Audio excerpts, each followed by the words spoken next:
අයිබෝන් සියලු දෙනාටම සියලු දෙනාම සාදරයෙන් පිළිගන්නවා SL commerce with Suraj YouTube channel එකට.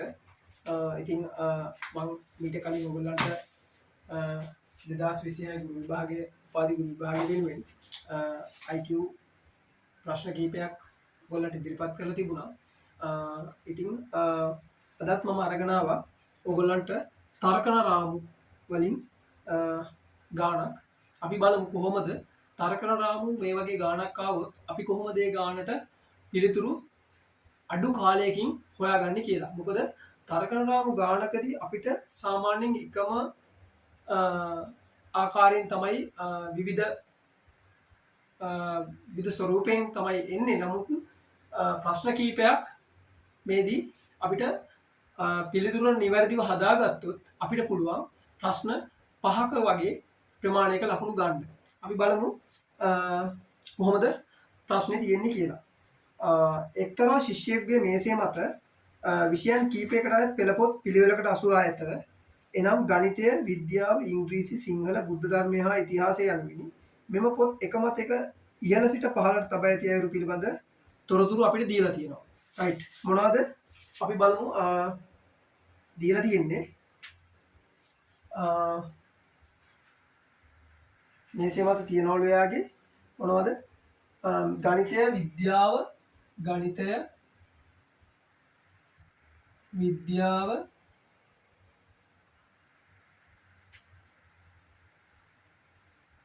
ඉංග්‍රීසි, සිංහල, බුද්ධ ධර්මය, ඉංග්‍රීසි, සිංහල, බුද්ධ ධර්මය, ඉතිහාසය. රයිට්. මොනවද තියෙන්නේ? පොත් 3යි 6යි. පොත් වර්ග 6ක් තියෙනවා. ඉංග්‍රීසි, සිංහල, ගණිතය, විද්‍යාව, බුද්ධ ධර්මය සහ ඉතිහාසය. මෙන්න මේ විදිහට තුන්නාම පොත් වර්ග තියෙනවා 1යි 2යි 3යි 4යි 5යි 6යි. පොත් වර්ග අපිට දීලා තියෙනවා පොත් වර්ග 6ක්.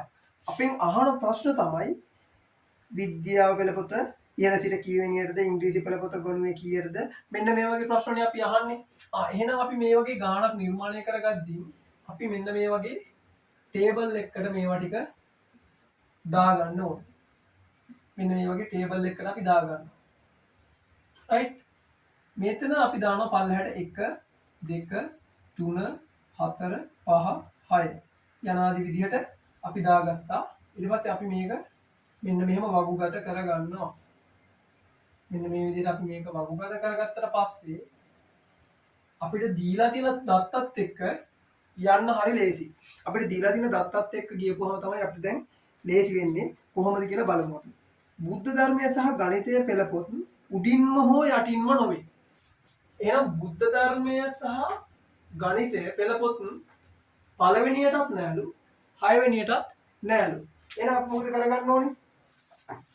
අපි ඒ වගේ වෙලාවට මොකද කරන්නේ? රයිට්. බුද්ධ ධර්මය උඩත් නෑ, යටත් නෑ.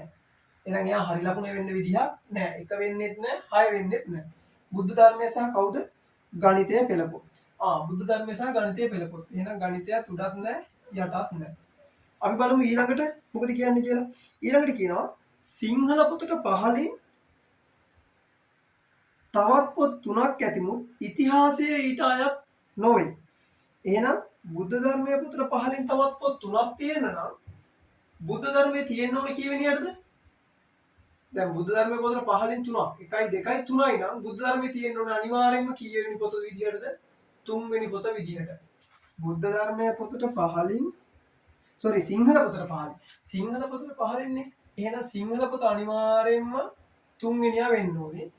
සිංහල පොතට පහළින් දැන් සිංහල පොත 3 වෙනියා වුණා නම් අනිවාර්යෙන් සිංහල පොත 1ක් නෙමෙයි 2ක් නෙමෙයි 4ක් නෙමෙයි 5ක් නෙමෙයි 6ක් නෙමෙයි. ඒත් එක්ක මේකේ කියනවා නැවත කවුද? සිංහල පොතට පහළින් තවත් පොත් 3ක් තිබ්බට ඉතිහාසය ඊට අයත් වෙන්නේ නැහැ. එහෙනම් ඉතිහාසය ඊට අයත් වෙන්නේ නැහැ කියන්නේ ඉතිහාසය 4 වෙන්නෙත් නැහැ, 5 වෙන්නෙත් නැහැ, 6 වෙන්නෙත් නැහැ. ඉතිහාසය කොහොමත් 3 වෙන්නෙත් නැහැ. මොකද දැන් 3 මේ කවුරුත් නෙමෙයි. කවුද 3 වෙනියා? සිංහල පොත. රයිට්. අපි යනවා ඊළඟ එකට. ඊළඟට කියනවා ඉංග්‍රීසි පොතට පහළින් වූ පෙළ පොතට ඉහළින් බුද්ධ ධර්මයේ පොත ඇත. ඉංග්‍රීසි පොතට පහළින් වූ පෙළ පොතට ඉහළින් බුද්ධ ධර්මයේ පොත. ඉංග්‍රීසි පොතට පහළින් වූ පෙළ පොතට ඉහළින් බුද්ධ ධර්මය නම් ඉංග්‍රීසි මෙතන තිබ්බොත් ඉංග්‍රීසි පොතට පහළින් වූ පෙළ පොතට ඉහළින් බුද්ධ ධර්මය. එහෙනම් ඉංග්‍රීසි පොතට පල්ලෙහා තියෙන එක්කෙනාට මෙතන තියෙන්න ඕනේ බුද්ධ ධර්මයනේ. එහෙනම් අනිවාර්යෙන් කොතනද ඉංග්‍රීසි පොතට පල්ලෙහින් කවුද ඉන්න ඕනේ බුද්ධ ධර්මය වෙන්න ඕනේ. හැබැයි ඒකට පල්ලෙහින් තවත් පෙළ පොතක් ඉන්නත් ඕනේ. එහෙමනම් දැන් අපි දන්නවා ඉංග්‍රීසි පොත. අපි බලමු දැන් ඉංග්‍රීසි වලට ගිහිල්ලා ඉංග්‍රීසි පොත මෙතන තිබ්බොත් බුද්ධ ධර්මයත් මෙතනට ආවොත් ඉංග්‍රීසි බුද්ධ ධර්මය මෙතනට ආවොත් මොකද වෙන්නේ? ඉංග්‍රීසි එක වුණොත් බුද්ධ ධර්මය දෙක වෙන්න බෑ. මොකද මෙන්න මේ ඉතිහාසය එක හෝ දෙකනේ. එහෙනම් ඉංග්‍රීසි පොත එක වෙන්නෙත් නෑ කොයි වෙලාවකවත් දෙක වෙන්නෙත් නෑ. හැබැයි ඉංග්‍රීසි අනිවාර්යෙන් කීය දෙනා ඉංග්‍රීසි පොත මෙතන තිබ්බොත් බුද්ධ ධර්මය ඊට පල්ලෙහින් තියෙන්න ඕනේ. එයාට පල්ලෙහින් තව පෙළ පොතක් ඔය හරි තියෙන්නත් ඕනේ. එහෙනම් ඉංග්‍රීසි අනිවාර්යෙන් කීයද? 4. ඉංග්‍රීසි 4 වුණාම එයා මෙතනටත් නෑ, මෙතනටත් නෑ, මෙතනටත් නෑ, මෙතනටත් නෑ. දැන් අපි දන්නවා ඉංග්‍රීසි පොත 4 වෙනියා නම් අනිවාර්යෙන් කවුද? බුද්ධ ධර්මය. බුද්ධ ධර්මයේ 5 වෙනියා වෙන්න ඕනේ. එහෙනම් බුද්ධ ධර්මයේ 5 වෙනියා වුණාම 5 වෙනියට කවුරුත් එන්නෙත් නෑ. ඉංග්‍රීසි පොත මෙතනට ආවා කියන්නේ මෙහෙම අපි මේ පැත්තත් අපි අයින් කර ගන්නවා. මම හිතන්නේ පැහැදිලි. මොකද වෙලා තියෙන්නේ? දැන් right බුද්ධ ධර්මය හරි බුද්ධ ධර්මයේ කීවෙනි පොතද? 5, සිංහල 3, ඉංග්‍රීසි 4.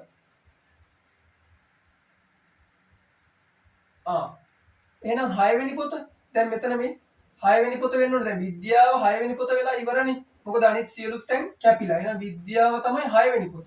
විද්‍යාව 6 වුණා කියන්නේ මෙතනත් අපිට අයින් වුණා. එහෙනම් පළවෙනි පොත් මේ කියන කාණ්ඩෙන් කවුරුත් පළවෙනි පොත නෙවෙයි. නම් ඉතිහාසය තමයි පළවෙනි පොත. ඉතිහාසයේ පළවෙනියා වුණාම අපිට මේකත් අයින් වෙනවා. එහෙනම් ගණිතය තමයි දෙවෙනි පොත. එහෙනම් අපි ඒක ලියාගමු. පළවෙනි පොත තමයි ඉතිහාසය, 2 ගණිතය, 3 වෙනියා සිංහල, 4 වෙනියා ඉංග්‍රීසි, 5 වෙනියා බුද්ධ ධර්මය, බුද්ධ ධර්මය. එහෙනම් 6 වෙනියා විද්‍යාව. මෙන්න තර්කන රාමු. මෙන්න මේ විදිහට තමයි අපි මේ වගේ එකක් දුන්නොත් අපේ පිළිතුරු සඳහා යන්න මෙන්න මේ වගේ ටේබල් එකකින් හදාගත්තොත් තමයි අපිට පිළිතුරු සඳහා යන්න පුළුවන්. පළවෙනි එකට අහනවා අපි විද්‍යාව පෙළ පොත ඉහළ සිට කීවෙනියටද? sorry. එහෙනම් විද්‍යාව පෙළ පොත තියෙන්නේ 6 වෙනියට. ඊළඟට ඉංග්‍රීසි පොත පොත් ගොනුවේ ඉහළ සිට කීවෙනියටද තියෙන්නේ? ඉහළ සිට 4 වෙනියට තමයි ඉංග්‍රීසි පොත තියෙන්නේ. ඊළඟට ඉතිහාසය හා සිංහල පෙළ පොත් දෙක අතර කවර පෙළ පොත් තබාගෙන ඇතද? ඉංග්‍රීසි හා ගණිතය පෙළ පොත් දෙක අතර කවර පෙළ පොත තබාගෙන ඇතිද? ඉංග්‍රීසි ගණිතය. කවුද ඉන්නේ? සිංහල තමයි ඉන්නේ ඉංග්‍රීසි ගණිතයයි අතරේ. ඊළඟට ඉතිහාසය හා සිංහල පොත් දෙක අතර කවර පෙළ පොතක් තබාගෙන ඇතිද? ඉතිහාසයයි සිංහලයි අතරේ කවුද ඉන්නේ? ගණිතය. right. එහෙනම් මෙන්න මේ විදිහට තමයි තර්කන රාමු ගැටලුවකදී අපිට අඩු කාලයක් වැය කරලා උත්තරයක් ගන්න පහසුම ක්‍රමය. ඉතින් මම හිතනවා ඔයගොල්ලන්ට පැහැදිලි ඇති. තවත් මේ වගේ IQ ගණිත ගැටලු ඔයගොල්ලන්ට බලන්න දකින්න මාව subscribe කරලා තියාගන්න SL Commerce with YouTube channel එක. ඉතින් නැවතත් මේ වගේ වීඩියෝ පාඩම් මාලාවන් ඔයගොල්ලන් වෙත අරගෙන බලාපොරොත්තු වෙමින් අදට සමුගන්නවා. ආයිබෝන්.